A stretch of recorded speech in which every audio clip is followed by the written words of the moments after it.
Ongi etorri entzule doinuetatik haratago saioaren atal berri honetara. Badakizue, astero hemen elkartzen garela doinu berri batzuk ezagutu eta gure belarriak goxatzeko. Gaurkoan telefonoaren bestaldean saioa laguna ari zaigu kantua gomendatzen. Hemendik esan estima handia diodala saioari, duen gizatasunagatik, beti erakusten duen maitasunagatik, eta gainera esango nuke artearen eta sorkuntzaren espektro guztiaren zale amorratua delako ere bai.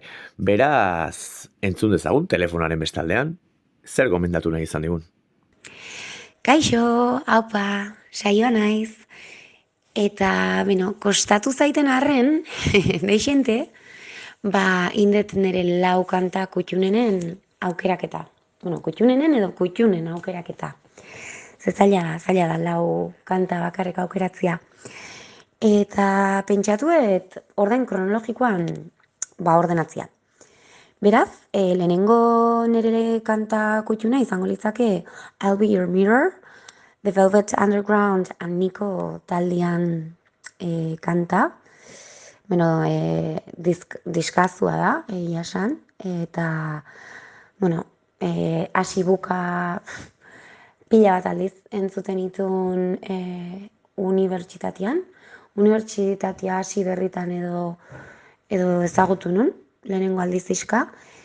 Eta I'll Be Your Mirror kantak bereziki harrapatu nindun erabatea, ez dakitela ez da hitzekin nola deskribatu, Baina, iruditzen zait Nikon ahots indartsu eta zaurgarri aldi berian kanta hortan, ikeragarria dela.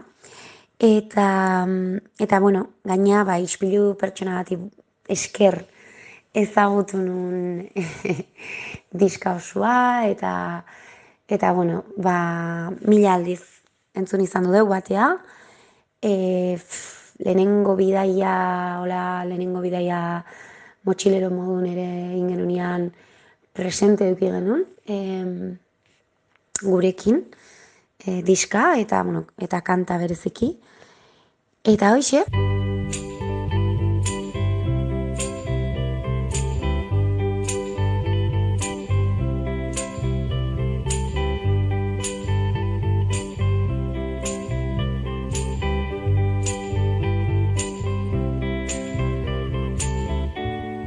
I be your mirror, reflect what you are, in case you don't know. I be the wind, the rain and the sunset, the light on your door, to show that you're home. When you think the night has in your mind, that inside you're twisted and unkind, let me stand to show that you are blind. Please put down your hands, 'cause I see you.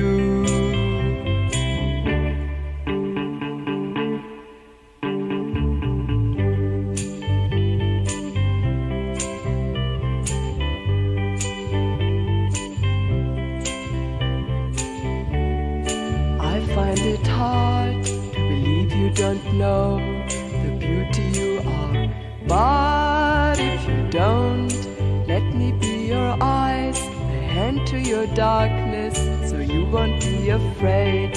When you think the night has in your mind, that inside you're twisted and unkind, let me stand to show that you are blind. Please put down your hands, 'cause I see you.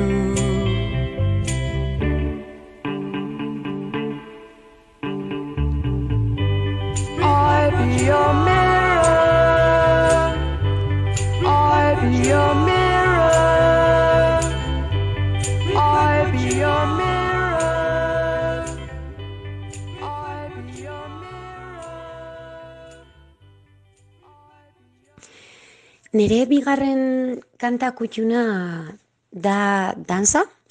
Heidi Iguala da trobalari kubatarrana. Eta aurkitu genuen bere garaian Songs from the Heart of Cuba CD grabatu batetik. goatzen naiz unibertsitate garaian izan zala hau ere, eta Zapakaleko pixu txiki batera joan ginen bizitzea, laugarren urtean, ustet. Eta garai hartan bezala, gure jabiak zekan CD grabatuen kolekzioa, eta goatzen naiz, CD hau jartzen genula guk dantzatzeko gure artean, eharki pasatzeko, 3 neska, 4 neska dantzan hor ibiltzen ginen tope, eta, kantazioan oso erromantiko eta, ez? Baina dantza izan zen, sastraka artean bilatzezun lore zoragarrioi, baina igual 2000 metrota topatzezun lore koloretsu, esatezula, ai, ama, zer da hau? Pixkatu izan zen, ez? CD horren barrun, dantza altxor bat izan zen. Ze, Heidi Waladan ahotsa eta gitarrakin, dena sortzen duen emakume bat da. Dena emateu, dena argitzeu, dena urratzeu, biluztasunetik eta artefaktui gabe. Orduan, izan zen, wow! Eta, entzute genurero, edo nik bintzat entzun izan dutenero, esanai berriak bilatu izan dizkiot, eta gaur egun ere, iruditzen zait, esan dezakedala, bere osotasunean ulertu ahal izan dutela, orain dela gutxi.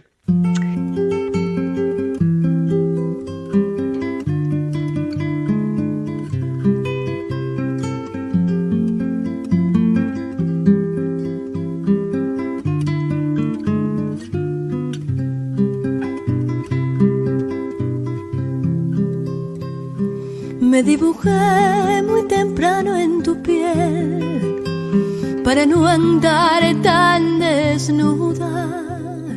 Me deslicé, te volví a conocer y entonces supe tu espuma. Y danzas al borde del azar y mi esperanza que gira colmada de ti, cantando tu universo para mí.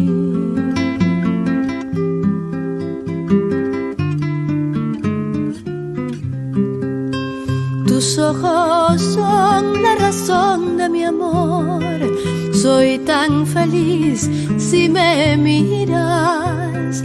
Cuida de mí, no me dejes partir, que soy tu sueño y la vida. Y danzas al borde del azar y mi esperanza, que gira colmada de ti, cantando tu universo para mí. Y por el verso voy trepándome distraída en mis cantos de luna, mientras no sé qué hacer con tanta sed de palabras y altura.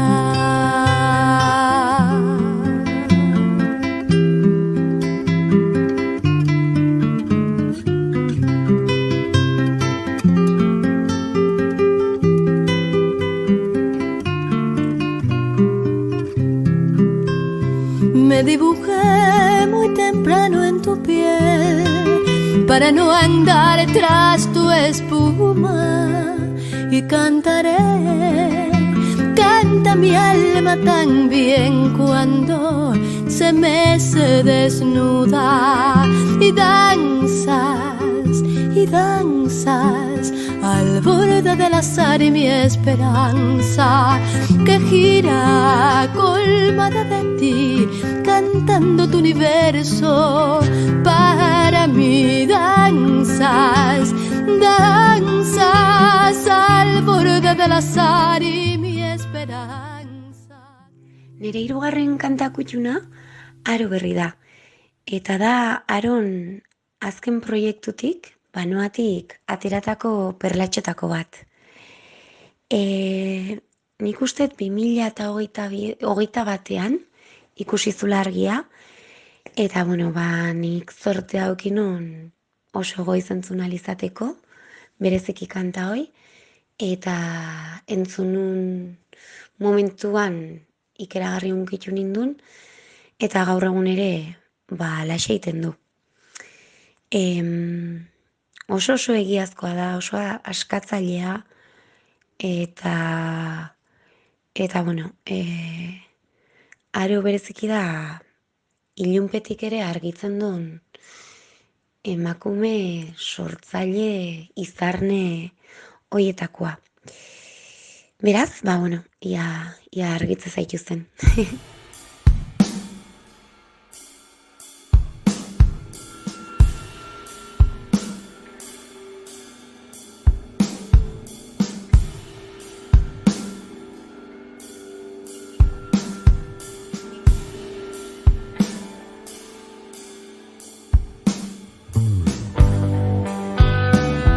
Aldaketarik ez da, aldagairik gabe, bidean aurrera egin, erori gabe, erabakirik ez da, galerarik gabe,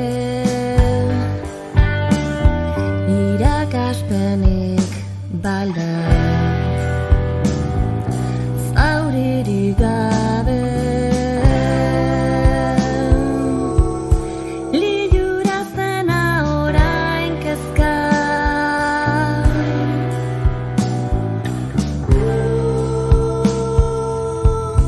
altxatzea ez da erreza.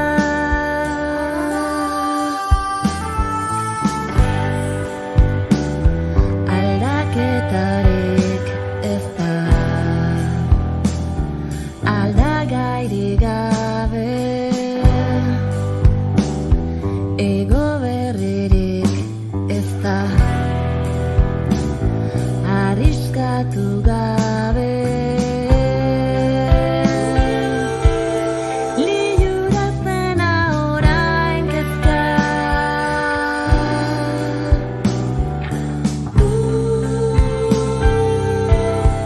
Askatzea ez da erreza.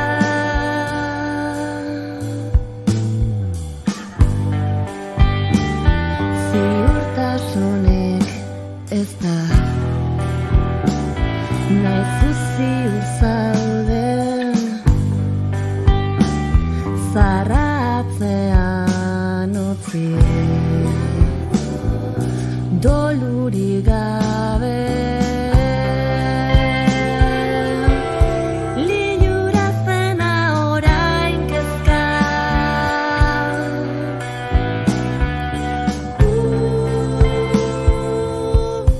Altxatzea ez da erreza. Nire laugarren eta azken kantakutxuna Hegoaizea da, neutroiana, eta, bada neutroiak berriki argitaratu duen, azken proiektuan perlatxotako bat. Hasieran neutroia bakarka hasi bazan ere, guain beste 3 lagun elkartu zaizkio, Julen Iruñarrai, eta nahi iritza zaidiala, jolasian oso serio aidian sortzaile eta artista ikeragarriak. Eta azken aldin asko entzun dut, behaien diska, eta zaila da aukeratzea, baina Hegoaizeak badaka zerbait. Eta asteburu hontan askok eduki genuen ikeragarrizko zortia, behaien lehenengo zuzeneko kontzertuaz gozatu alizateko daban. Eta hoxe, Eskerrik asko saioa zure gomendio ederrengatik, beti da plazerra, ezagutze ez dituen, eta ziurrenik entzulak ere ezagutze ez dituen kantuak entzutea, beraz, bagoaz, neutroia handien egoaizea abestiarekin. Eta zuri entzule, urrengo astean entzungo dugu elkar. Aio!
Minutuak.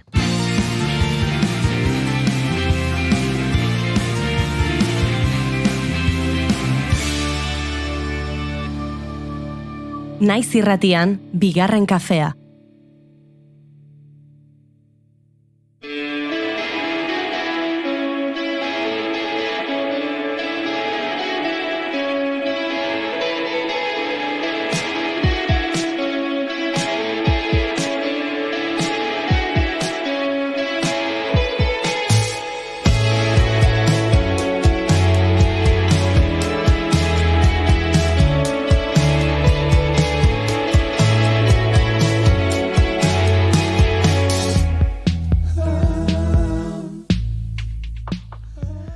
Zerumugan arro pausatu ohi da egoaizea.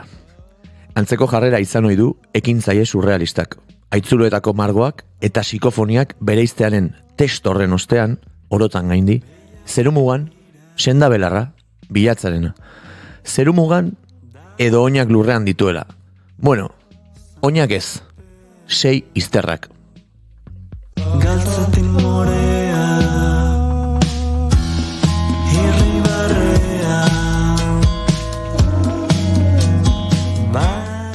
Neutroiako lagun puskak ditu gaurkoan gurean, arriskuaren xarmaz gozatzeko asmoz bildu ziren satelite berezi bezain maitakorrak beraiek. Hala munduratu dute, duela ez hainbeste, lehen la luzea, izen bera duena gainera, arriskuaren xarma, 10 kantuz osaturiko teiatupe lisergikoa dena. Naiz hitz hori ez dudan guztiz ulertu sekula. Gurea ditugu gaurkoan, plazerra handia da, Neutroiako bikide, Julen eta Gorka, eta ez dira etorri Matxain eta Iker, beraiei hemendik besarkada estu bat, eta zuei, Julen eta Gorka, ongi etorri, eskerrik asko gonbita onartzagatik, eta biba zuek, zemu zaudete? Beno, osondo, eskerrik asko zuei. Osondo, eskerrik asko, txaldeon.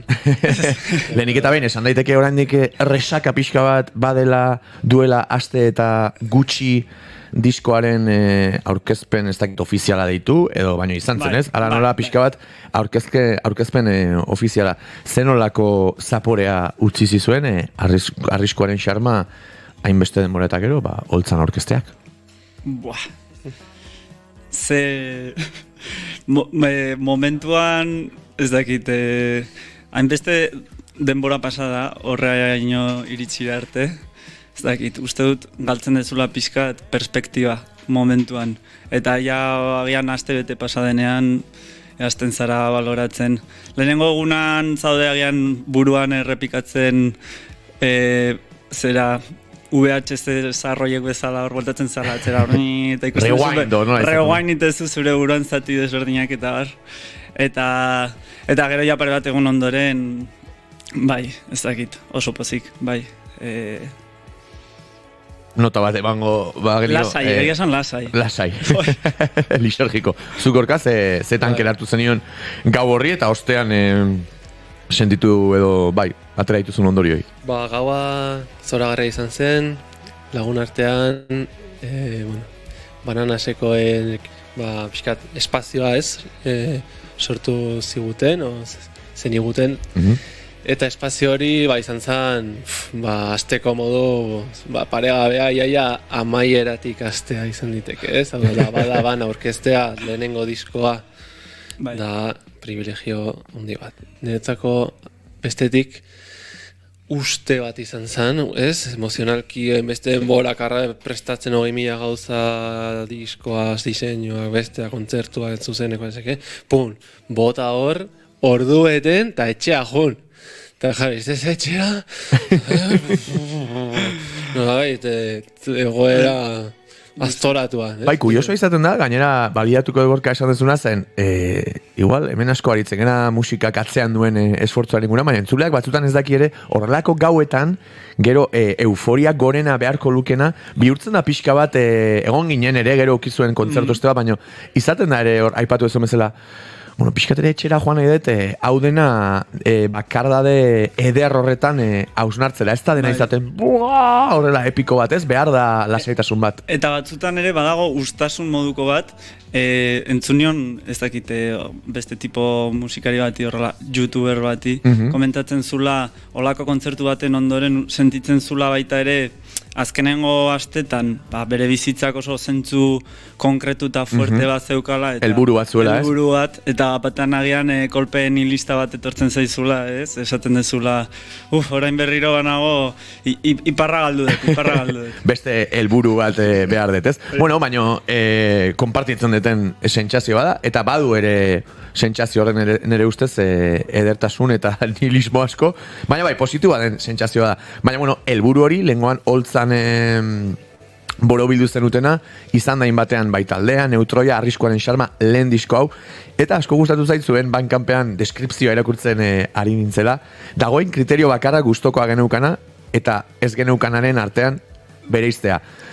Argi dago, abestiei erreparatuta izan dela hau experimentatzeko eta plaza libre bat, baina gaur modu oso original bat okurritu zait zuen diskoaz hitz egiteko, eta da bere garaian feedback bat bialdu nizuen lagunak gara, eta erreskatatu indet bere garaian euki genuen konversazioa, eta beretan berezia da zen, hor naturalki lehen kolpean sentitu nituenak azaltzen ziren. Eta gaur baliatuko ditut horiek pixka bat zuen diskoaren analisia egiteko. Lehen esaldia azpimarratuta daukadana da, ojo, British hasiera eharra. Magikoa benetan psikodelia emateziok nota sorta horrek. Eta nire galdera da, magikoa behar zuen izan lehen bilduma honek soinu aldetik bazeundeten, ez dakit, berezitasun bat zuen edo magiko puntu bat zuen horren bila, ala naturalki etorri den zerbait izan da. Nik uste saiatu gerala atmosferak lantzen, hau da, bestien funtsaz gain, edo funtsaz aratago. Eta, bueno, hor badago abstrakzio handi bat, ez? Edo bilatu dugu abstrakzioa hor. Bigarren planoko doinu, melodia, atmosfera deitu nahizun bezala. Bai, oso testura zalea gara, nik uste, orduan baizegola, agian, bueno, melodiak ere landu ditugu, baina pentsatu beharrean, agian instrumentazio simple batean eta melodiak kriston puntxa ukitzea eta ze horiek gehiago zen musikak asko biltzearen helburu bat badibidez lehenengo abesti honetan zuk esaten dezun, bueno, magikoa ez dakit den hitza, baina ala sentitu nintzen niretzat. Eta gainera zue diozue egan egiten hasi zinen. Bai, eta gainera diozue ere hor nunbait ez dakiten menden, baina ibilgailu magikoak ere erregaia behar duela, ez? Horren zuen kasuan erregai nagusia hori zen atmosfera eta testuranen bilatze hori akaso? Ez. Erregai nagusia nik uste dut ez zen hain formari begira zegoen gauza bat, nik uste dut ez. Besterik gabe, agian abestiak esperientzia bezala ulertzea. Eta kasu honetan nola esan dezu? Tokyo British, bai.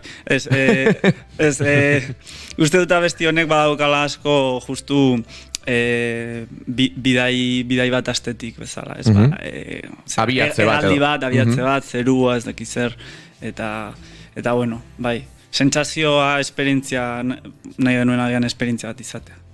Bai, eske, besteak beste gaur oso epikoa izango da, zen begira menze gauzak dauzkaten apuntatuta, hemen jarrita daukat. Momentu batean, pet fenekea eraman ziak, eta bestetan dragoibolako kapitulo batera. Bueno, pet fenek ez dakit ezagutzen duzuen, baina horren artean ere badago alako, ez dakite, atmosfera deitu, textura deitu, baina izugarrizko, ez dakit, dinamika aldaketa. Eta apuntatuta daukat ere hemen, Gorkak aipatzen zuenaren arira, dinamika hoiek erreparatu dituzuela biztan da. Hau da, elementuak pixkanak etorriko ziren, naturalki, baina landu duzue abestiaren estrukturalizazioa, planoak, gauzan nuntzeuden, ahots nagusia, gitarra, harmoniak, kontatu jaso pixkat lan hori nolakoa izan den, zen asko interesatzen zait.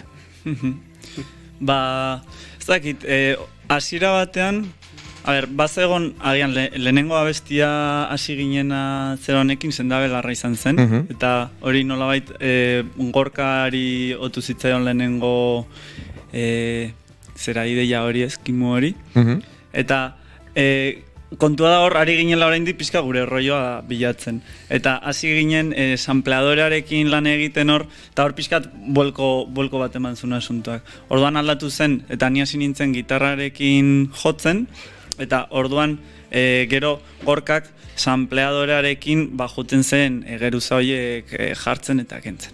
Eta sampleadoreak ematen zigun jokua zen, abestiaren egitura finkatuta eduki gabe, hor zuzenean nolabait juten ginela zati desberdinetatik pasatzen.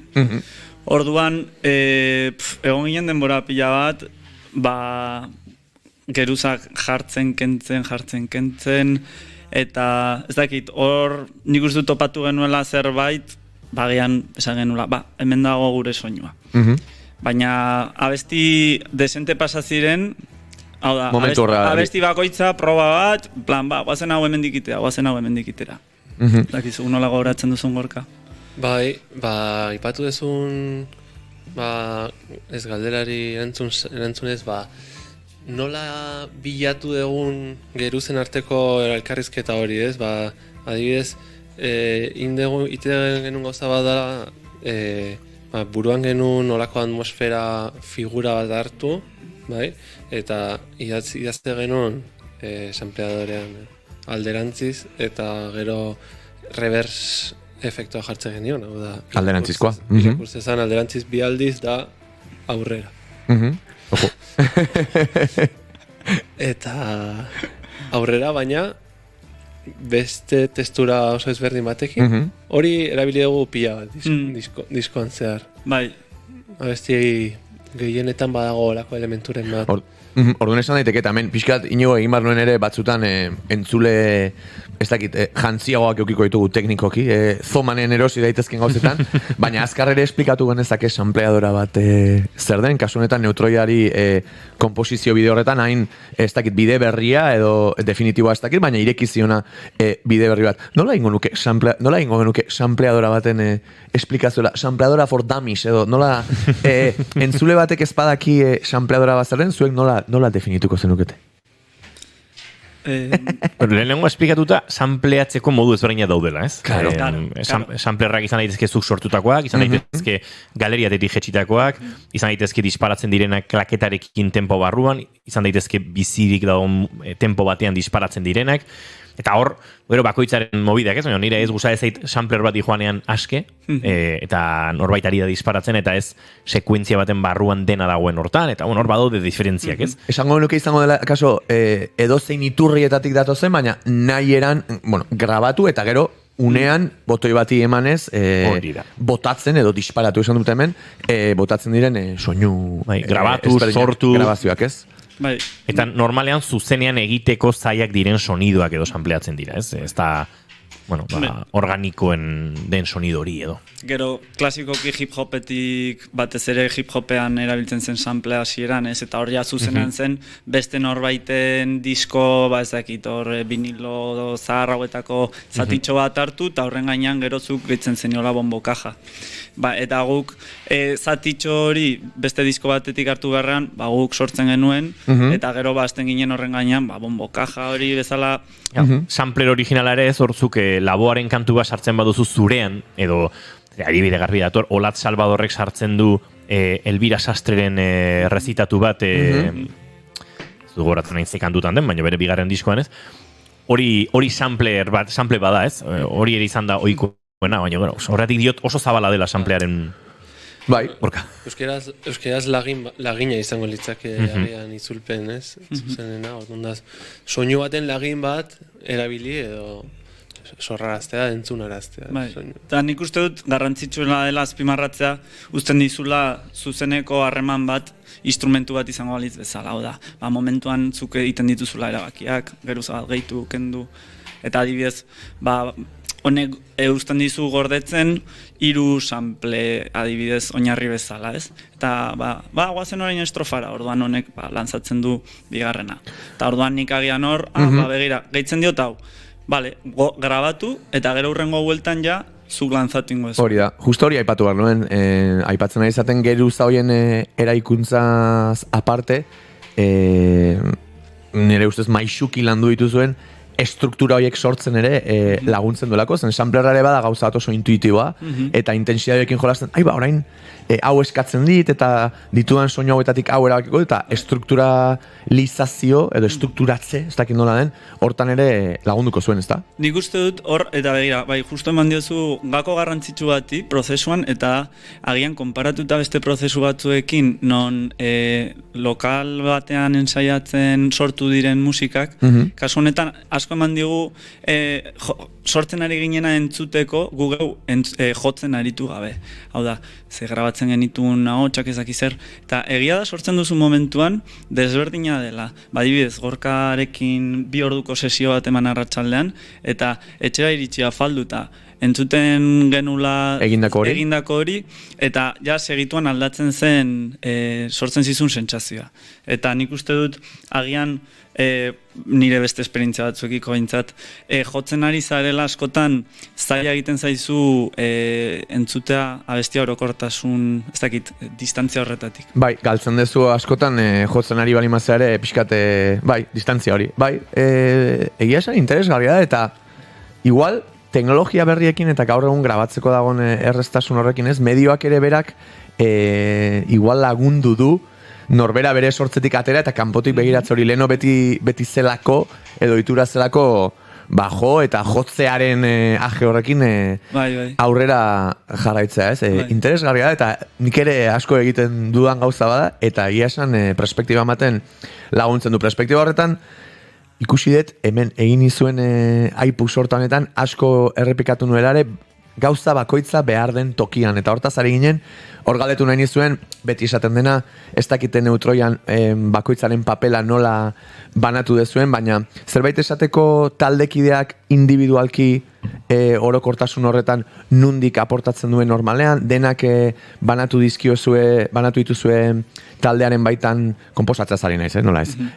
Paper horiek, bat gehiago abiatzen da esaldi batetik, besteak riff oso bat, edo nola izan da hor konpartitu duzuen plaza sortzeko orduan?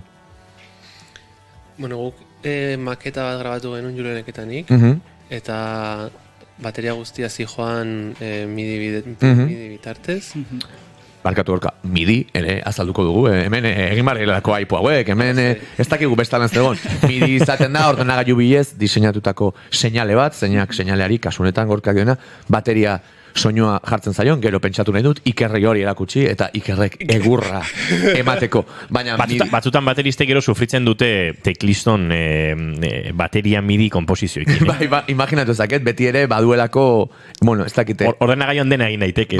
Zurruntasun digital batzuetan on, bestetan ez dainon bat. Askotan gertatu zitzegun sortzea zerbait fizikoki zintzuna, bateriak, beste beso bat faltezitzen.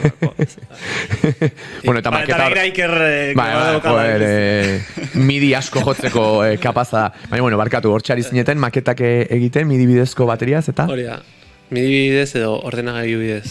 Idatzitako bateriak eta basioak erabili genitun, eta organoak eta tekladoak eta pianoak. Eta gero, grabaketari begira, egin genuen zen, saiatu montatzen hori banda mailan. Orduan, adibidez, bateriak aipatu duzun bezala, beste dimensio bat hartu zuen Ikerrekin, soinua goitik bera aldatu zuen, maketatik diskora dena aldatu da, eta sortu emaitza bat askoz esan dezagun erritmikoki askoz sendoagoa, lodiagoa agian, dinamika gehiago ere variatuagoak. Hori da. Bai, oso hori izan da kiston aldea eta nik asko apreziatzen dut, eta agian ekarri du ere pixkat, bira, filosofiko total. Hori da gehien gustatzen zaiguna hemen, bai, bota. Hemen inguruko, estenara gerturatu pixkat gure idea satelite hauek. Agian, ez, gu estena rockeroagoa, kontundenteagoa, eta badegu estena bat riferoa, eta, bira, gerturatu gara pixkat, nire ustez, gauza hauekin, ez? Bai, superados hausnarketarekin, eta gaina irutzen zait, akaso hau nire iritzi pertsonala da, baina gizakiak beti bere performatzeko eran ematen dio gizatasun hori ez, instrumento guztiei, gitarrari ere bai, ahotsari, piano bat ere bai, baina irutzen zait, benetan garrantzitsua dela oinarri erritmikoan zen, askotan ez zurdura eta aipatu dezuen bezala, dinamika nagusianen iturrian nik behintzat hor ikusten dut, ez? Eta lehenago ordenagailu bidez, edo midi bitartez sortutako seinale hori humanizatzen denean, inbidia ematen dit, pentsatzea lehen aldiz entzun zenutenean momentu hartara arte midian egina zegon hori bateriarekin, ez? Oraintxe bertan zuen burutan nago, que guapo, orango zinaten, eta entzunaldi harrak izango zian behin etxera iritsitakoan, ez? Niretzat izan zen, bapatan sinfonia bat izango ditzen, Ikerrek timbala jotzen zituen, hemen egingo dugu aldaketa bat, hau hemen egingo... Adigezen da belarran badaka zati bat lehen egiten genuen askoz karratuago zen eta egingo du hau hemen kontrara eta gero bapatean sartuko gara hor eta bai manzion horrelako dimensio bizi bat, osa bestiak agian lehen lehenengo entzunaldian askoz aurre ikusiten zenituen, iragarri egiten zen askoz erresago nondi jungo zen eta adibidez Ikerrek asko lagundu du hori hausten, uste dut hori, sorpresa gehiago gordetzen ditula abestian. Ez dakit guzti izadoz nagoen. Ojo. Bota, zure sentsazio. Nik uste asko idealizatu dezula. Prozesua, sorkuntza prozesu guztia bezala du... Ni naiz idealizatzaile... Juren idealista, idealista.com. Ondo dago. Baina bota, gorka. Bai, sorkuntza prozesu guztiak dituzte momentu super frustranteak, eta momentuetako bat nik ikusi nun biongan, sartu zen Iker bere rolloakin, eta esan genuen biok, balde batetik, miditik, noski bateria da, zoragarri, baina hau beste rolloa. Ega aztutan gabinete de krisis. Gabinete de krisis. Pedagogia pizkatere egon da, oso rock estenatik dator. Eta batez ere guk gehien entzuten dugu musika, India, folk, India, eta hori, esaten genion, igual talde horren ez dakiz zer, eta, berak beste musika bat entzun du, orduan horre, berak ulertzeko guk nola entzuten genituna bestiak, egon da, pedagogia lanketa bat edo. Nik uste, idealismoa importantea da talde gure. Idealismotik jarraituz, ez, Ikerretaz aparte baita ere, galdetu ezun matxainu. Idealismoa. Nik lehena buruz itzegin. Bota. Ez, azkenean oso prozesuaren zati oso garrantzitsu bat izan zen, Gorka eta Biok emandakoa. Hori izan zen nolabait, semilla. Azia lehen pausua. Eta horra adibidez, oso bien zera bat zen, ez dakit, sartzen ginen burbuila batean bezala, etxean gaundenez, patxaz gaunden, eta ez dakit, nahi telepatia moduko bat bai iruditzen zer garatu genuela urtetan zehar. Badakizu hizkuntza, sormen hizkuntza bat elkar banatzen duzunean, eta azkar ulertzen diozunean batek esaten duna. Bai, eta gainera, barkatu, baina hausnarketa oso interesgarria iruditzen zaizen, idealismotik edan behar da, autokritikare egin behar da, baina oso zilegia den gauzat iruditzen zait, eta nik askotan bizi izan dut, batzutan ere, binomio bezala edo norberak sortzen duen gauza puntual batekin oso identifikatuta sentitzen bada, gero bestekin partekatzen eta gehitzen diren gauza horiek hoien aurrean eukitzen da batzutan ere, netzat oso zilegia den alako defentsa mekanismoa dela, bueno, badator hemen roka jotzen ohituta dagoen bateria puska bat, eta eman dio izugarri abesti honi, baina igual zerbait kendu dio ere bai, eta kendu dion horri bi gauza esan da, akaso ez dio kenduko, eta hor, gauzak eta prozesuak ere ez dira lehenengoan ateratzen, horregatik irutzen zait, taldeen dinamikak frustrantak direla, baina frustrazioen atzean ere aberasgarria den prozesu bat dago, baina hori ere asko pentsatu dudan gauza bada, norberak gertuko sentitzen duen eta oso ziur balin bazaude, zerbaitetaz, hori ere defenditzea zilegi da, eta parean eduki behar dira ere hori ulertzeko gai diren taldekide eta giza semeak, ez? Guztiz ados.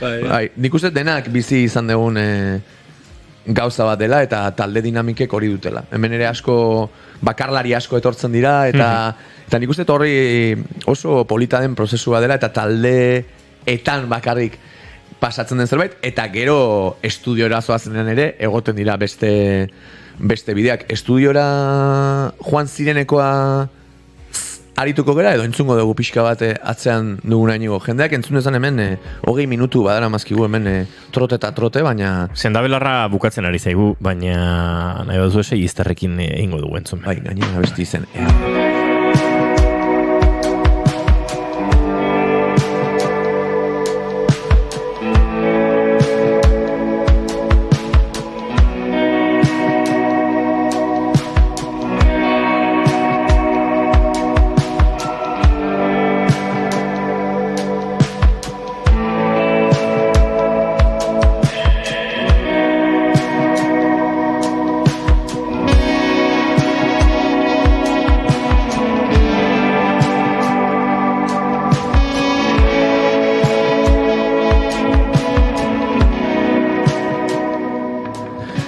Testualki irakurriko dut bidaldu nizuen mezu sorta horietako bat, zati instrumentala hola bizikletan joateko bidegorri epiko bat bezala sartu zaiak.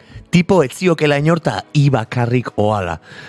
Bueno, definitzen du, aipatzen ari ginen, ez dakite, atmosfera mundu hori, baina leheno esaten nuena, behin estudiora zoazenan ere, inor ez dago, hor badago beste pertsona bat. Ez ja taldekide den Iker edo Matxain edo zuen bien arteko sinergiari, baizik eta buruan duzuena eta landu duzuen hori tangiblea den zerbaitetan bilakatuko den laguntzaile bat. Pasa zaizue estudioan ere bai, ez dakit, ez nago mententzio unen kronologia batekin nahian, baina pasa zaizue ere pixka bat zerbait aldentzen ari zela, neutroiaren abia puntutik, kontrakoa justo, arke edo bertan lortu dituzue zuen gana hurbiltzeko azken pausu horiek, nola izan da estudioko jarduna? Bai, zure erantzunari galderari, zure erantzunari galdetuz. Bai, hola sentitu genuen, ze... Ez dakit, pixkat gure ikuskera hasieratik zein den jakiteko, guk antzerki, bueno, pixkat atzera ingo.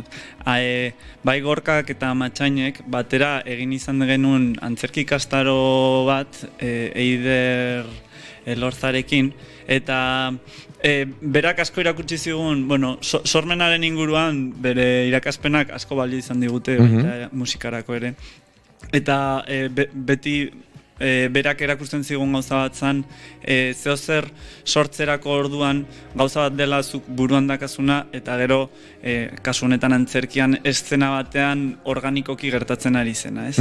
Eta bere filosofia horren barruan beti zen, bueno, pixkat organikoari entzutea, ze hori zen azkenean errealitatea zena, ez buruan zenekana, bueno, hor dago, baina ez dukan pisu material hori. Eta orduan, orokorrean esango nuke prozesuan beti izan garela oso, mantendu gula asko hildo hori.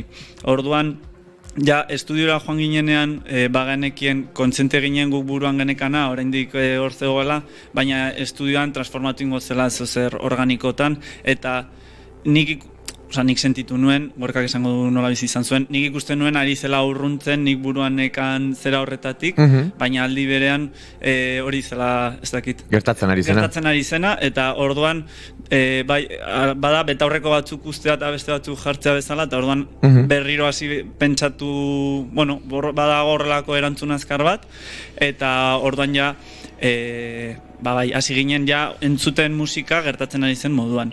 Eta horre baita ere hartu genituen momentuko erabakiak eta olatera da. Azken finean Jon Agirrezabalaga egonda grabaketa teknikari eta baita ekoizpenean, eta orduan hor gertatzen zitzaigun ez dakit, azkenan Jon Agirrezabalagaren esperientzia ikaragarria da, eta bagaunden ere txundituta bere proposamenekin, eta ez dakit nola esan, gehiago zan esperientzi bat ikustea, aber zer egiten duen, eta gitarra soinu hau ez dakit zer, eta orduan hor egon ziren bi alde horiek, alde batetik urruntze bat bai, baina bestetik txunditu inginela. Zu ados, bueno, beti ere erantzun bati hausnarketa ateratzeko izaten delako estudioa askotan, ez dakit, jende askori arrotza egiten zaion leku hori, eta lokaleko eta sortze prozesuak askotan idealizatzen diren bakardabe eta momentu euforiko hoietatik ja esan dezakegu, zein entzunion, igual lehenkoan aipatu nuen, baina grabazioa zela abesti baten funerala. Gustatu zitzaidan, izugarri kasu honetan, Julenek esan duenaren arira, izan daiteke abesti hoien jaiotza, ez? Utzi balin bazaio estudioaren buru den horri ere... Uste dut denok izan ditugula, ez? Oso esperientzia ezberdinak estudioan. Bai. Jaiotzetik, eriotzera, ospakizunetik, nik bizi izan ditute, literalki eriotzak, disko bat grabatu eta diskori zaborretara joatea, inoiz gartxotekin ontaz izan dut. Baita oso kontrako gauzak, ez? Estudiora joan eta abestiak inoiz baino freskoago, biziago, ederrago sentitzea, ez? Beraz, estudioari etzaiola erruega egotzi behar, ez? Norberak estudioarekiko prestakuntza nola egiten duen, eta hor estudioa da,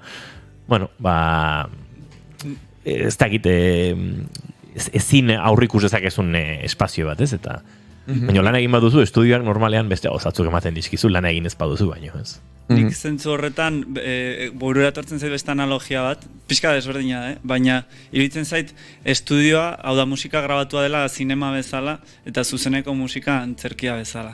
Orduan, hor estudioan zaudenean, ez dakit, ez egu gustatzen ere gure kasuan, ez gonden pentsatzen, gure zuzeneko soinua hau da, ez dakit zer ez du, pentsatu genuen, honek beste baliabide batzuk ditu, guazen sortzera disko bat dela hori, eta gero gure zuzeneko soinua eramango dugu beste bide batetik.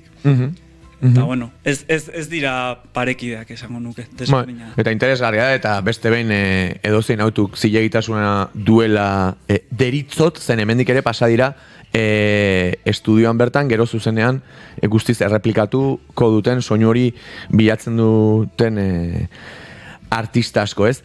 Hemen ari naiz ere, hau, ja, pertsonala den gauza bada, dena da gaur pertsonala, baina atentzio asko mantzian ere bai, nola, eta nire gustorako behira, sintzeroa izango naiz guztiz, izan nintzen bezala hemen, badago gitarra akustiko bat, inoiz alde egiten ez duena. Hau da, ez dakit nola esan, ematen zidan askotan sentsazio bat, entzuten ari nintzela, eta entzun dudanetan, ahotsa bai, baina gitarra ere bazela, hau da, gitarraz bakarrik jotzeko moduko abestiak, baina jantzi, hola, fiesta de graduazionea joteko jantzi lisergiko pomposo bat balute bezala. Eta hor, du daukinuen eta galdetu nahi nizuen, zertzegoen, akaso gitarra... Badakit egongo direla zatiak ez dagoela, baina orokortasunen ari naiz. Gitarra ez sartzeak emango zion akaso abestiek beraien arteko tasun hori galtzea, izan da elementu importantea, nik ala nabaritu nuen, entzule bezala, alako gitarrititis bat, ez dakite ez kritikatiko, baina ala nabaritu nuen, eta ala botatzen dizuet, kuriosia de pertsonala dualako, eta nola laguna, ala kara, hola esatean. Nola bizi zenuten gitarraren ze hori? A ber, zuk esan nahi zut. Grabaketa prozesuan abesti batzuk gitarra akustikoarekin jungo zirela erabaki genuen hasieratik, eta beste batzuk bapatean grabatzen eginen ala, eta Joni entzunez, ere gitarra akustikoak enjunzian, bapatean. Eta hor berriz gabinete de krisis. Bai. Julen, zehaiga sartzen abestiontan akustika, hau berria da.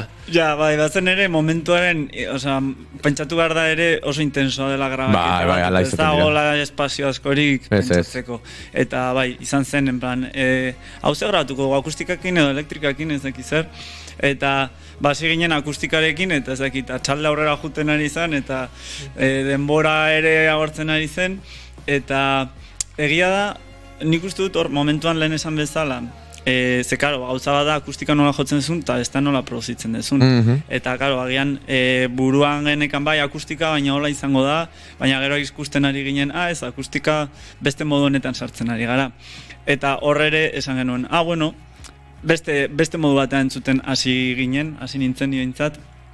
Eta egia da ikusi genuela interesgarria akustikaren soinua mantentzea. Pixkat zozer berria bezala aurkezten zulako. Egia da, alko genuela nik uste dut dena elektrikarekin jo, baina, ematen zion zozer desberdina hasieratik soinuari.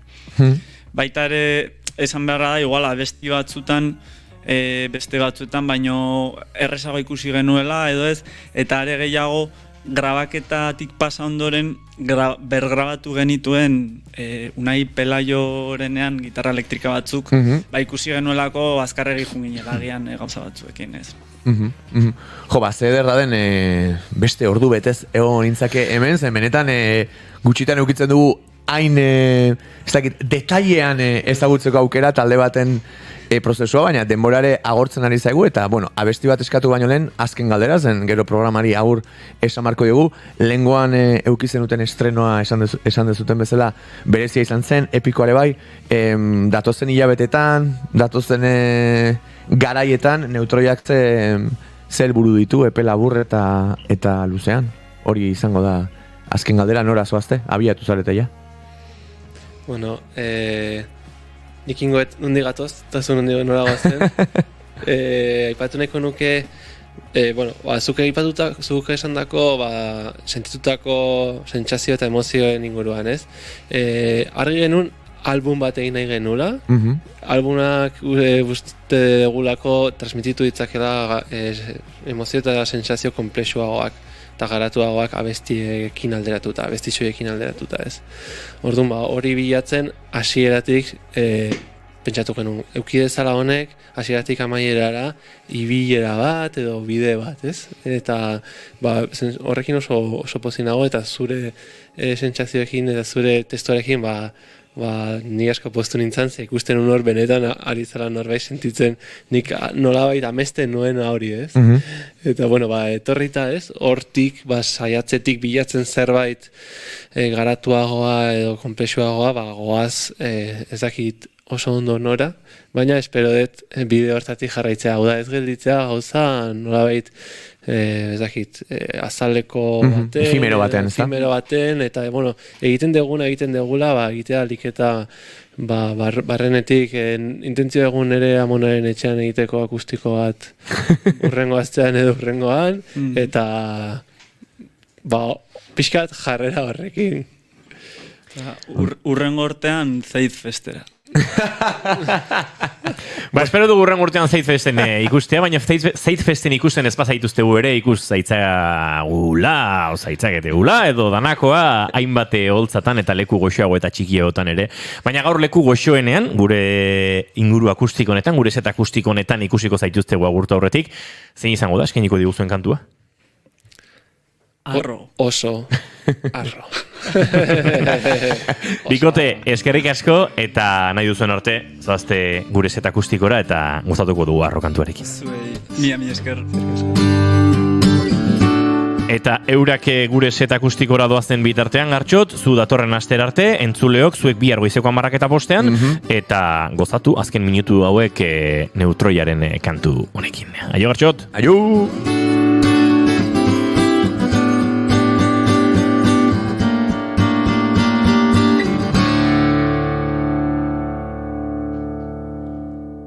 Bigarren kafearen elkarrizketa akustikoetan, neutroia eta euren Arro.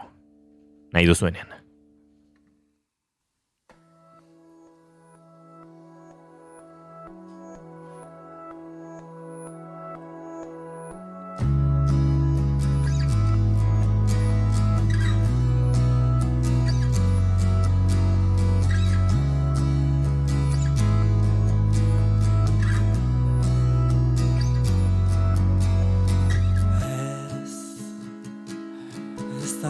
zuri ala beltz arriskuaren xarma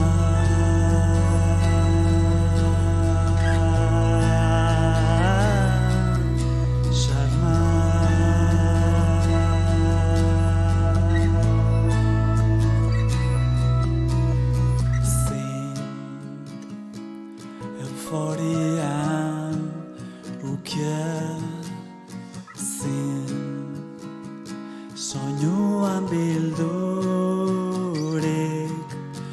gaua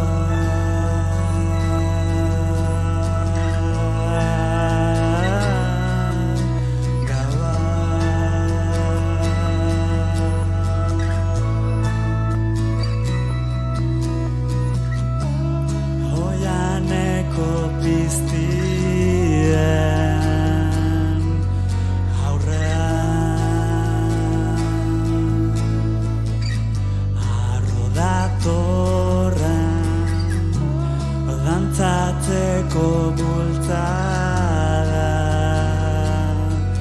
maitore